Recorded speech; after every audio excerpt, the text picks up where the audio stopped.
Vamos abrir as nossas Bíblias na Epístola aos Hebreus, no capítulo 7. Nós faremos a leitura na Epístola aos Hebreus, capítulo 7, a partir do verso 1. Pedir para que você não feche sua Bíblia, para a gente ir consultando ao longo da noite. Hebreus 7, 1 diz o seguinte: porque este Melquisedeque, rei de Salém, sacerdote do Deus Altíssimo, que foi ao encontro de Abraão quando este voltava da matança dos reis e lhe deu sua bênção. Foi para ele que Abraão separou o dízimo de tudo. Primeiramente, o seu nome deve ser interpretado como Rei da Justiça. Depois também é Rei de Salém, ou seja, Rei da Paz. Sem pai, sem mãe, sem genealogia, ele não teve princípio de dias nem fim de vida.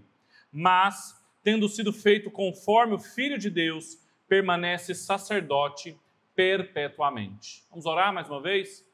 Deus, nós estamos diante da sua palavra, muito gratos por termos a oportunidade de podermos cultuá-lo, ouvir a sua voz. Fala conosco, nos conduz por meio da sua palavra, para que a gente possa não só te ouvir, mas também responder com obediência. Esse é o desejo do nosso coração. Nós oramos em nome de Cristo Jesus. Amém e amém. Tem um clássico da teologia, na verdade da missiologia, chamado Fator Melquisedeque. Quem já ouviu falar desse livro? Quem tem esse livro em casa? Fator Melquisedeque, do Don Richardson, que coletou ali... Tá rindo por quê? Eu nem falei nada ainda. Então, criticando. Só estou introdução ainda. Ele coletou 25 histórias de povos pagãos, digamos assim, de povos não alcançados, que tinham uma espécie de fragmentos da revelação de Deus ou pontos de contato muito explícitos de compatibilidade com o Evangelho. E esse livro, então, se tornou uma espécie de uma renovação para um olhar da revelação geral em torno de culturas. E, de fato, não há nada de errado a gente pensar que Deus espalhou, sim, e deixou testemunho de si em cada um dos povos. Mas é muito curioso o fato de Melquisedeque ser essa figura emblemática, aparece pouquíssimas vezes na Escritura, em Gênesis 14, no Salmo 110, e aqui ser escolhido como esse paradigma, esse exemplo de uma figura meio que mística, celestial, enigmática, para contemplar esse tipo de coisa. E eu quero mostrar para vocês que, apesar de não ser nova esse tipo de interpretação sobre Melquisedeque, a gente tem notícia em Filo de Alexandria, um judeu pré-cristão, com interpretações neoplatonizantes da Escritura, ou seja, muito influenciado por filosofia neoplatônica, médio-platônica, lendo a Bíblia, então, de uma tradição muito diferente, ou então livros apócrifos como Quarto Enoque, Segundo Enoque, Segunda Carta de Enoque, Quarta Carta de Enoque, todos procurando em Melquisedeque uma espécie assim de ser celestial. Na época de Jesus tinha uma comunidade lá, os essênios, a comunidade ali em Qumran, que tinha claras expectativas em cima dessa figura. Então o autor de Hebreus o utiliza aqui no meio da sua argumentação.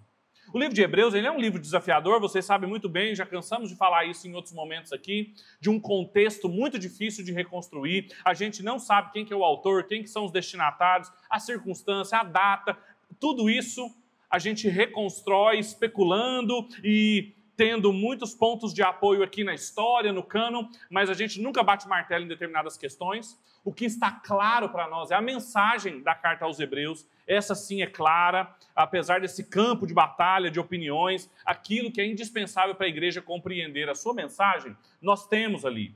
E apesar de tudo que é debatido, há um ponto de consenso entre os seus intérpretes, que é quanto à exortação que o autor está fazendo. Ele chama a carta de uma palavra de exortação sobre a apostasia. Ele está tratando um perigo ali, o perigo das pessoas virarem as costas para a obra de Cristo, o perigo que as pessoas estavam correndo de abandonarem os fundamentos que eles haviam recebido, e o perigo disso é que ele vai dizer no capítulo 6, nós trabalhamos o final do capítulo 5 e o capítulo 6 inteiro, exaustivamente, para mostrar que esse recomeço seria impossível, porque uma pessoa que provou do Espírito Santo, ouviu a palavra de Deus, teve uma participação, ainda que seja superficial na igreja, ela não pode ser renovada ao arrependimento de novo. Então essa era uma luta.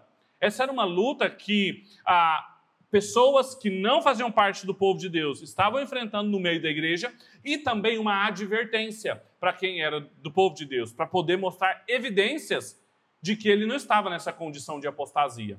E para combater isso, o autor da carta de Hebreus, em determinado momento, mostra que para todas essas ocorrências de pecado, existe um sumo sacerdote, Cristo Jesus, que é fiel para nos defender, para mediar a nossa relação com Deus. Lá no capítulo 4 ele começa a falar sobre isso. No capítulo 6 ele menciona Melquisedeque, só que ele fez uma pausa na sua argumentação, ali por volta do capítulo 5, para dizer, olha, eu tinha muitas coisas para falar para vocês sobre isso, só que esse é um assunto pesado, vocês já têm tempo para ouvir isso, porque vocês já estão na igreja há muito tempo, mas vocês poderiam estar comendo um alimento sólido, mas estão bebendo leite. E ele não faz como o apóstolo Paulo, que diz, então, se vocês não estão comendo carne, eu vou dar leite para vocês. Não. Ele passa um capítulo inteiro os admoestando, dizendo para eles tomarem cuidado, porque eles podem não se arrepender de novo, a apostasia era um perigo sério. E aí, depois que ele termina isso, que é o capítulo 6, o que ele faz no capítulo 7? Volta a falar de Melquisedeque. É como se ele estivesse dizendo, olha, vocês são meninos na fé. Vocês precisavam de leite, mas não tem como voltar para o básico. Então eu vou continuar falando de coisa pesada. E aí ele volta a falar de Melquisedeque. Então isso aqui era aguardado há muito tempo. A gente estava esperando ele desenvolver isso. Essa cristologia, esse ensino a respeito de Cristo, baseado nesse fator. Esse é o grande argumento que ele está percorrendo todo o livro. Ele está mostrando como que Jesus é superior aos anjos, a Moisés, a Josué, às experiências do povo no deserto. E agora ele vai mostrar que Jesus é de uma ordem sacerdotal superior. Esse, inclusive, é o tema do que eu gostaria de falar para vocês, sobre a superioridade da ordem sacerdotal do Filho. O Filho de Deus, Cristo Jesus, é de uma ordem sacerdotal superior. Esse conteúdo avançado aqui para eles vai continuar temas importantes sobre a superioridade de Jesus frente a outros sacerdócios. Qual que era a outra ordem sacerdotal? A de Arão, que Moisés ali constituiu desde o Sinai, em que a casa de Arão, os levitas, então dependendo de uma genealogia, dependendo de uma orientação do pai, da mãe, iria constituir uma ordem sacerdotal, e ele vai mostrar, Jesus é superior, porque ele pertence a uma ordem superior, a ordem de Melquisedeque. Quem fez esse raciocínio outrora foi Davi, quando no Salmo 110, versículo 4, ele vai dizer que o Messias aguardado, ele era da ordem de Melquisedeque. E o autor aqui do Hebreus recupera a mesma coisa para dizer, olha, Jesus é de uma ordem sacerdotal superior, que talvez vocês não tenham ouvido falar, mas é a ordem de Melquisedeque. E a pergunta, então, que nos sobra é, por que essa ordem sacerdotal ela é superior? Em que ela é superior? Por que para a argumentação do autor da Epístola aos Hebreus, que estava temendo que o povo abandonasse a fé, abandonasse a igreja, virasse as costas para as obras de Cristo, ele tinha que mostrar que não havia sacerdote nenhum superior a ele. Em que Jesus era superior? Bem, a gente pode, com base nesse texto, dizer que ele era superior em 4 coisas, para não dizer que são sempre 3 pontos, 4 pontos. E se começarem a reclamar, a gente põe 5, 6, dobra. Jesus é de uma ordem sacerdotal superior no seu ofício, na sua bênção, nas suas qualificações e na duração. 4 coisas em que Jesus é de uma ordem sacerdotal superior. No seu ofício, aquilo que ele oficia, na bênção que ele abençoa, nas qualificações que lhe são atribuídas e na duração do seu sacerdócio. Vamos explorar cada um desses pontos. Em primeiro lugar, veja a primeira frase aí do texto, a primeira parte do versículo 1. Veja como a ordem sacerdotal do Filho é superior em ofício. porque este Melquisedeque, rei de Salém, sacerdote do Deus Altíssimo. Até aqui. Veja, o texto começa com uma expressão em grego, que aqui em algumas Bíblias traz porque, para, outras Bíblias suprimem, que é uma expressão grega que sempre aparece quando ele vai explicar alguma coisa. É um porquê ou um para mesmo, geralmente usado para explicar, ou seja, ele vai mostrar que esses 3 versículos eles são a explicação de uma coisa que ele já falou antes. No capítulo 6, no versículo 20, ele falou que Jesus é um sumo sacerdote. De que ordem? E ele vai começar a explicar.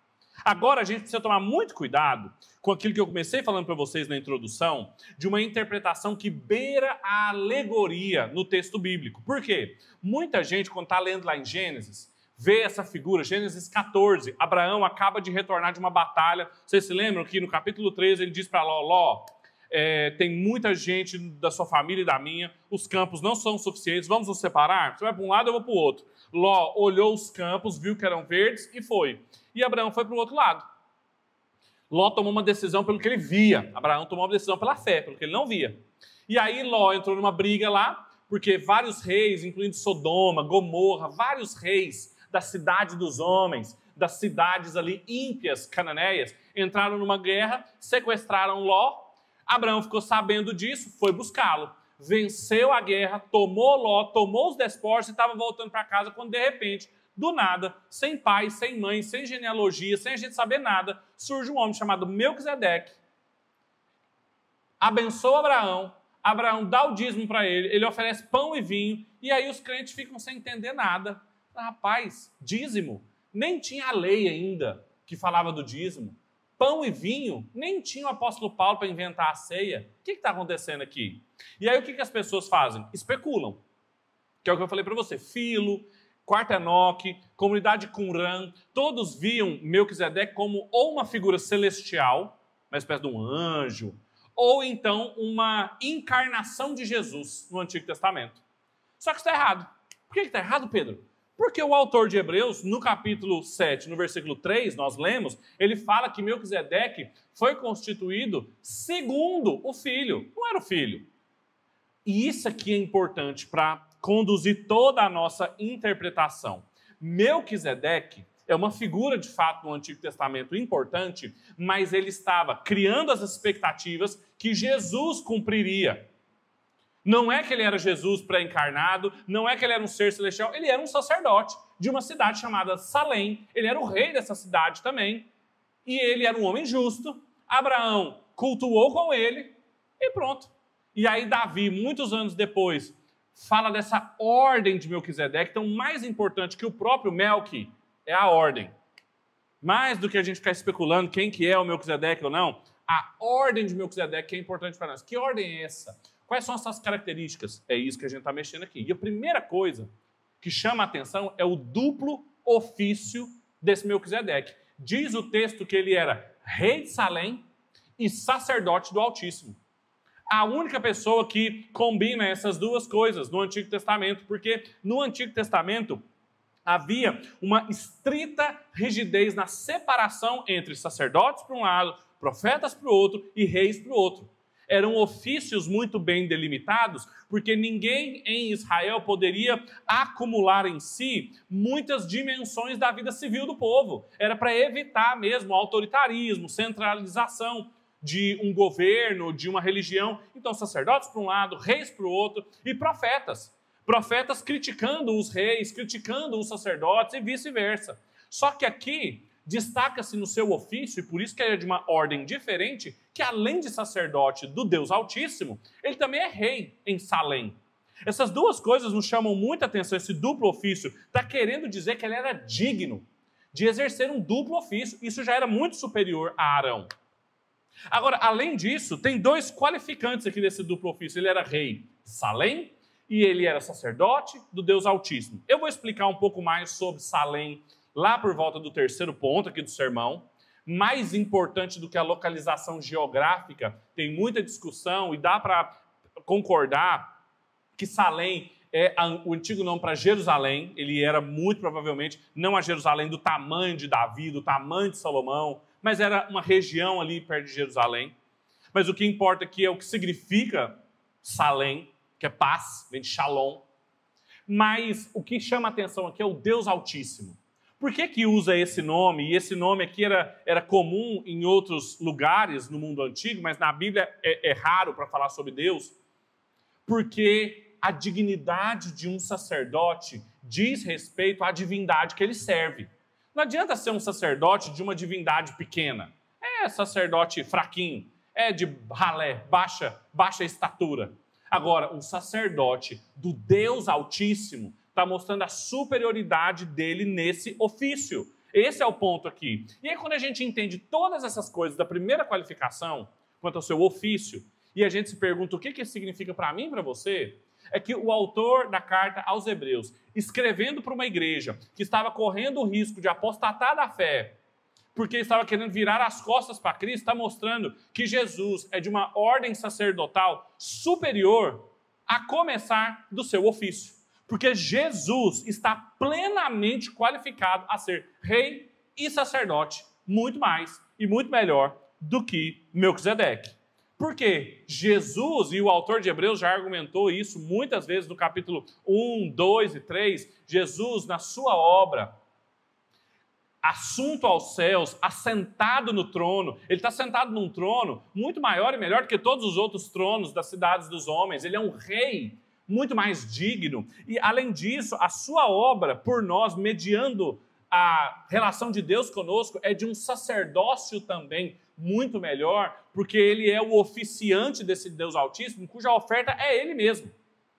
Senhor, esse texto aqui começa a mostrar a superioridade das qualificações desse sacerdócio, que Melquisedeque antecipa, mas Jesus cumpre de maneira perfeita, dando autoridade. Veja, Jesus tem, depois da sua ressurreição, diz o texto que ele tem autoridade sobre os céus e a terra. Ele não é rei sobre uma cidadezinha pequena. Ele é o rei soberano sobre tudo. Não depende de outras ofertas, de animais, de colheitas. Ele é a oferta a partir dele mesmo. É por isso que o autor aos Hebreus, aqui no capítulo 7, no versículo 25, vai dizer que ele pode nos salvar totalmente. Porque ele é o soberano sobre tudo. Quantas vezes eu e você não somos tentados também a tentar encontrar por aí outros reis e outros sacerdotes, ou seja, outros governantes, outras autoridades sobre as nossas vidas, outros mediadores da nossa relação com Deus. A pergunta é, eles estão nessa condição, nessa qualificação de ofícios? Quantas pessoas se alienaram de Deus, se afastaram de Deus por causa das suas ideias de governo, por causa das suas noções de mediação com Deus, justamente porque são noções inferiores, limitadas. O que o autor está querendo mostrar é um corretivo para vocês enfrentarem a apostasia, é vocês terem uma compreensão grande, robusta de quem é Cristo.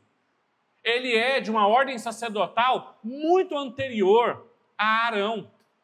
Muito antes de Arão ser chamado a ser sacerdote, havia um outro sacerdote e rei, chamado Melquisedeque, ele é dessa ordem. E quantos mediadores de deuses pequenos nós não conhecemos? A cultura está cheia deles. Sacerdotes do dinheiro, da fama, da tecnologia, verdadeiros sacerdotes, mediando a nossa relação com esses falsos deuses, deuses pequenos. Senhor Jesus é sacerdote do Deus Altíssimo. Não são essas esperanças tacanhas, essas salvações pífias que nos são oferecidas. Não, é o Senhor de toda a terra.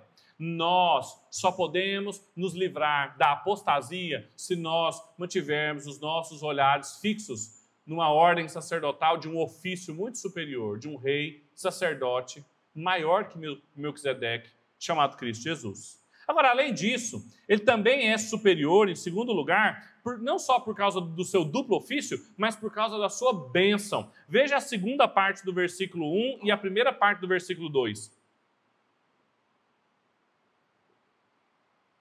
Quem foi ao encontro de Abraão, quando este voltava da matança dos reis e lhe deu a sua bênção? Foi para ele que Abraão separou o dízimo de tudo. Veja, o segundo aspecto que o autor destaca aqui da ordem sacerdotal de Melquisedeque é a bênção que Melquisedeque deu para Abraão. Em primeiro lugar, pensa comigo.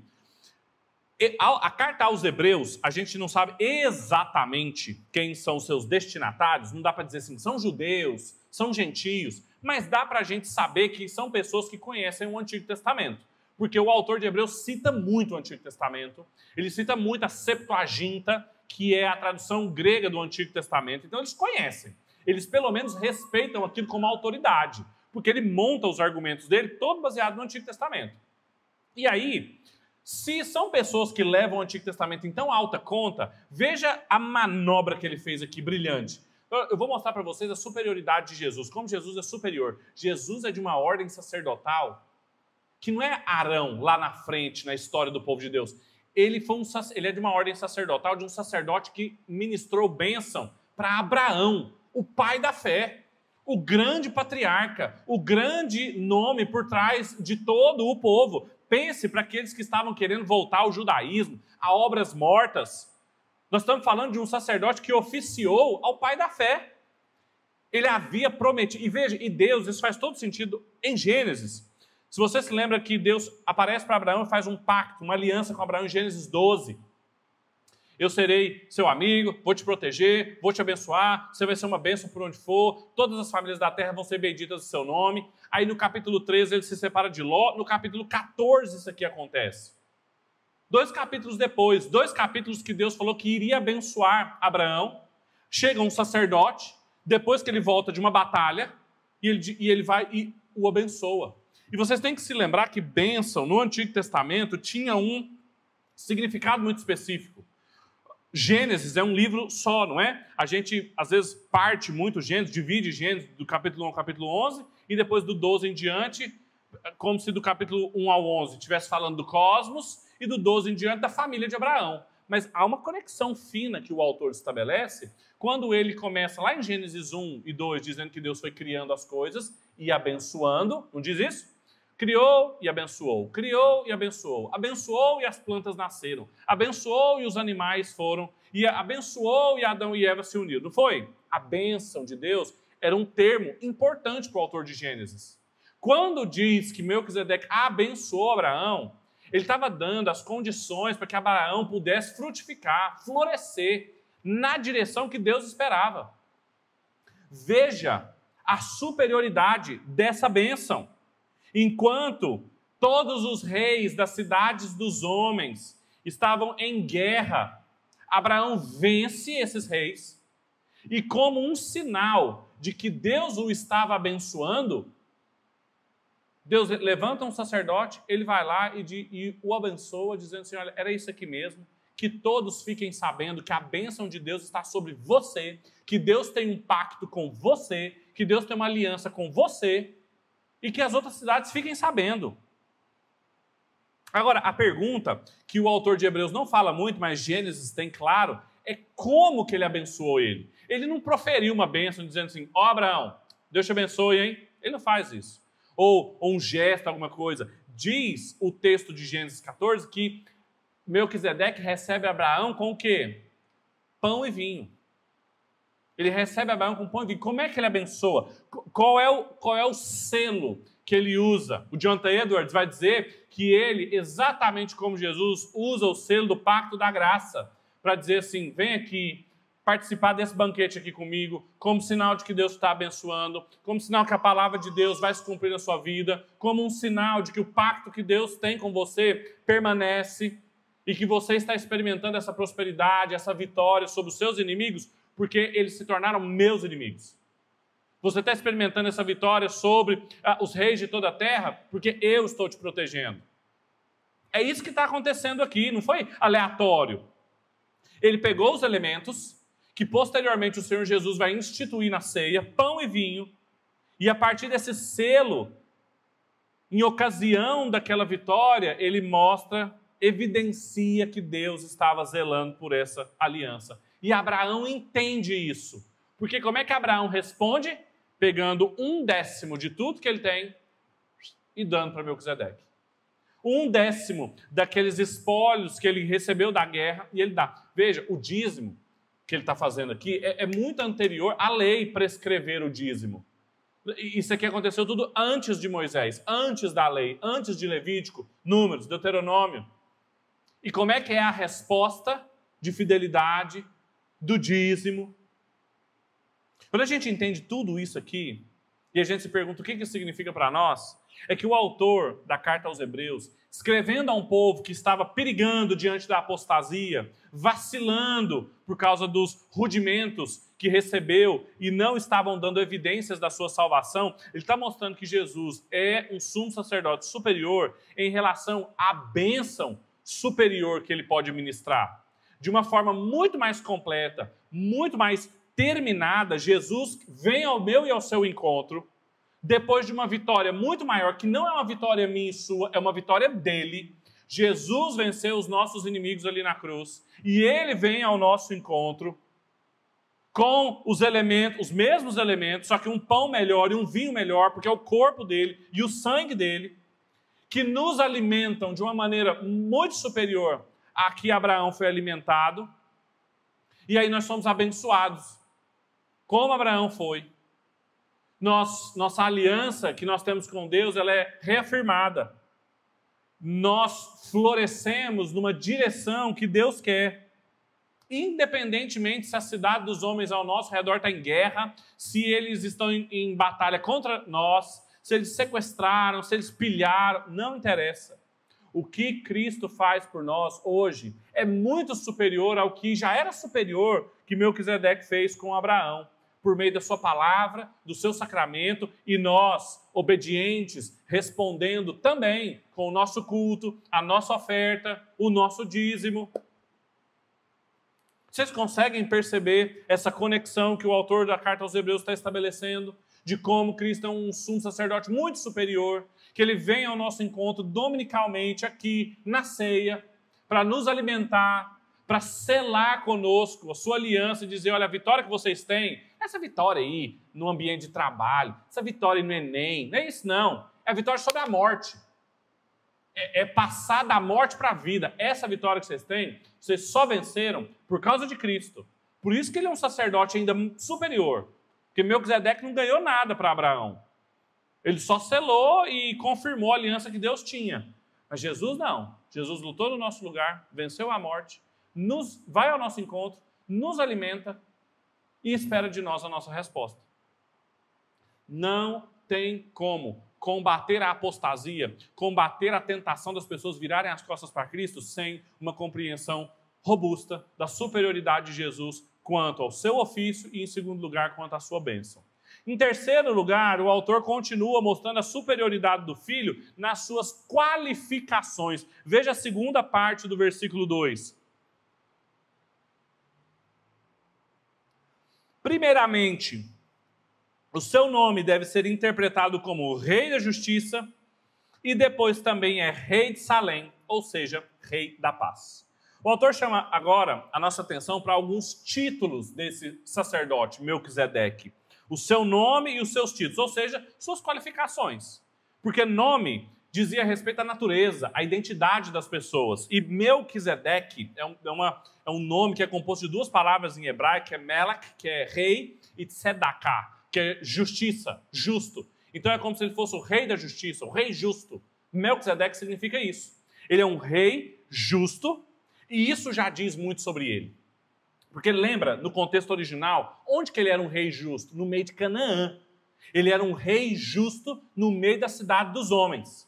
Sodoma para um lado, Gomorra para o outro, todos aqueles reis ímpios, e tinha um cara lá que era rei de uma cidade chamada Salém, que era justo. O Calvino fica impressionado com isso. No comentário dele aos Hebreus, ele chama muita atenção de como isso era importante. Em cidades ímpias, como eram as cidades cananeias, ele era um rei que reinava com justiça. Uma vida reta, santa, qualificada e que fazia ele digno para exercer aquele duplo ministério de rei e sacerdote. Só que além disso, além de ser um rei justo, ele também era um rei de Salém, que o autor já interpreta também dizendo que é paz. Salém, como eu falei para vocês, vem da palavra shalom, que é paz. Mas a paz, o hebraico tem outras palavras para falar de paz. Shalom não é só paz, no sentido de ausência de conflito. Shalom é florescimento, é justiça, é o ser humano na forma como Deus queria originalmente para ele, em todas as suas relações com a terra, com Deus, com as outras pessoas, florescendo. Esse rei é um rei justo e ele é um rei da paz. Novamente, como eu disse, nós não temos muito interesse, porque a gente também não tem muita informação sobre a localização geográfica onde era essa Salém. Tem bons comentaristas, o F.F. Bruce vai defender que é Jerusalém, a cidade de Deus. Mas o que é importante aqui é o termo que o autor coloca para nós. É um reinado de um rei justo de paz, no meio da cidade dos homens que estavam em guerra. Abraão saiu do meio de uma matança porque eles estavam em guerra e tinha um cara lá que era um rei de paz. Ele foi recebido por um rei que reinava em paz, em Shalom. E para terminar, a ligação desses dois termos é muito importante e a ordem que os dois aparecem também é muito importante. Porque não existe verdadeira paz sem justiça. E quando a gente entende o que isso significa para nós, o autor de Hebreus escrevendo a leitores que estavam sendo tentados a abandonar a obra de Cristo, ensinando-os da superioridade das qualificações de Cristo, a gente percebe que Jesus é de uma ordem superior porque ele consegue ser um rei da paz, justamente porque ele é um rei justo. A sua justiça imputada em nós, a sua justiça aplicada a mim e a você, obteve do Deus Altíssimo paz. A inimizade que nós tínhamos, não com as pessoas, mas com Deus, foi aplacada pela obra de Cristo. É por isso que a ordem sacerdotal dele é superior. Foi aplacada e ele verdadeiramente, na cruz do Calvário, pôde estabelecer um reino de paz com Deus. Um reino de paz que fosse real para nós. A superioridade de Jesus está no fato de que a justiça dele é inabalável e nos fornece uma paz sem igual. E uma geração ímpia e corrupta, tal como Sodoma e Gomorra, típico dos procedimentos das cidades dos homens, Jesus aparece-se, vem ao nosso encontro numa mesa preparada para nós, para nos abençoar, para reafirmar sua aliança conosco como um rei justo e rei de um reino de paz.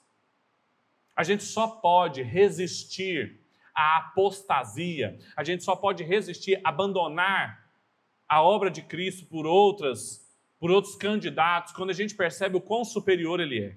Porque os candidatos à justiça contemporânea, porque os candidatos a nos fornecer paz hoje em dia são muito incapazes, gerando falsas expectativas, gerando incompletas ou insustentáveis noções de justiça e paz para nós, sendo que só Cristo pôde fazer isso num nível absoluto, num nível divino, dando-nos não só uma paz temporal, uns com os outros, reino contra reino, mas nos tirando do império das trevas para o reino da sua maravilhosa luz.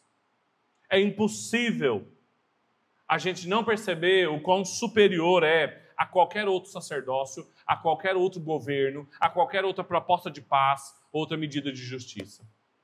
E em quarto e último lugar, a ordem sacerdotal do Filho ela é superior. Seus ofícios, na sua bênção, nas suas qualificações e na sua duração.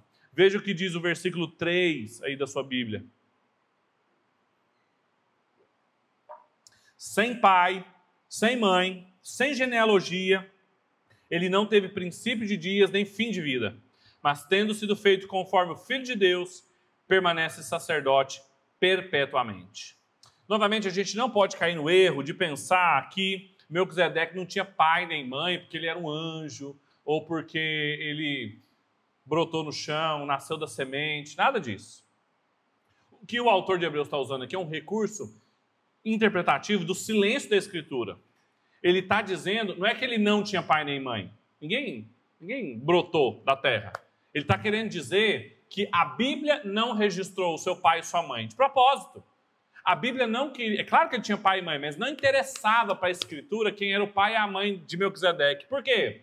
Porque ele quer mostrar justamente a superioridade do seu sacerdócio, que não é como o sacerdócio de Arão, que depende de ser filho de um filho de Arão. O sacerdócio dele foi dado diretamente de Deus. O sacerdócio dele independe de quem era o pai e a mãe dele. Sem pai e sem mãe aqui não significa que ele não tinha um pai e uma mãe concretamente.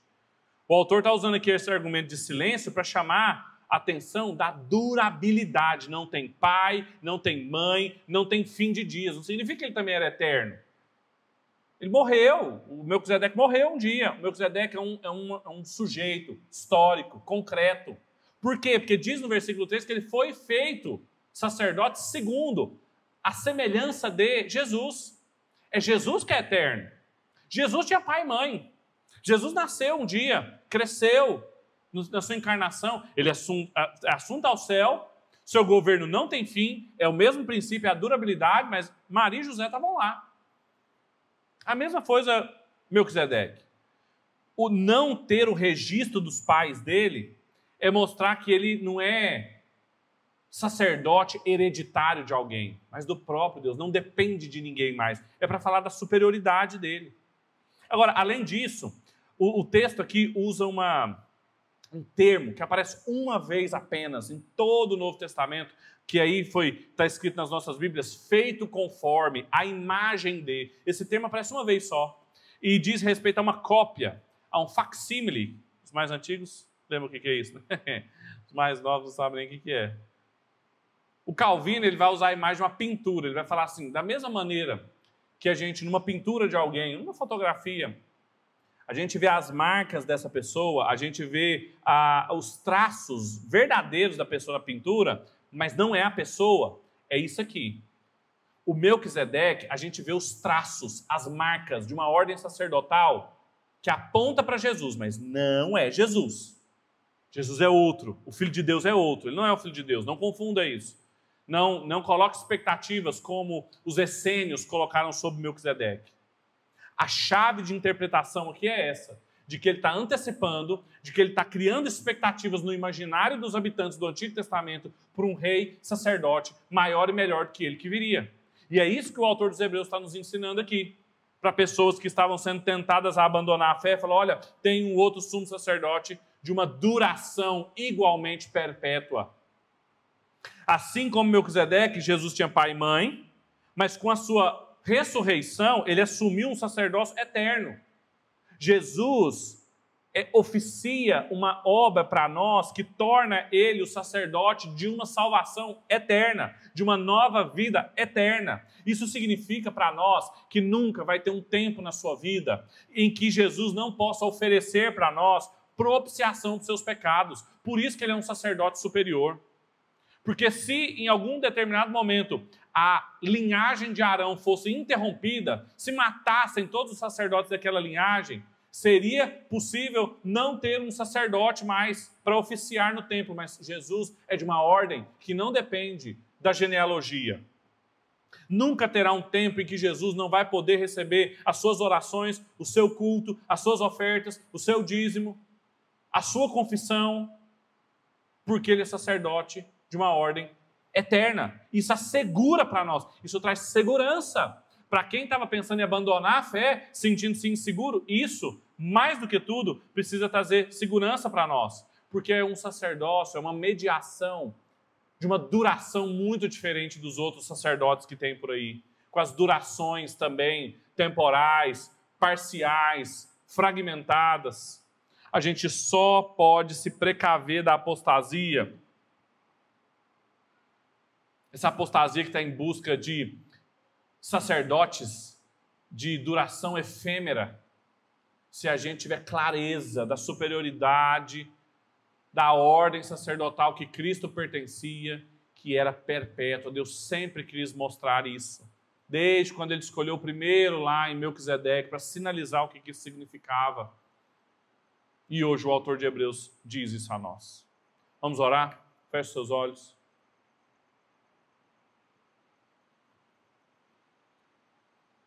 Pai, nós somos muito gratos ao Senhor, porque o Senhor não nos deixa sem motivos para te louvar e te engrandecer por tão grande obra ministrada por Cristo Jesus, um sacerdote de uma ordem muito superior a outros sacerdotes, candidatos a mediadores da nossa cultura, do nosso tempo. Tem misericórdia de nós, Pai. Não nos deixa seduzidos a essas propostas, a esses ofícios, a essas bênçãos efêmeras e passageiras, como são as que estão diante de nós. Ajuda-nos a concentrarmos-nos, a analisarmos com muita exatidão quem é Cristo, sua obra e a superioridade do que Ele fez por nós.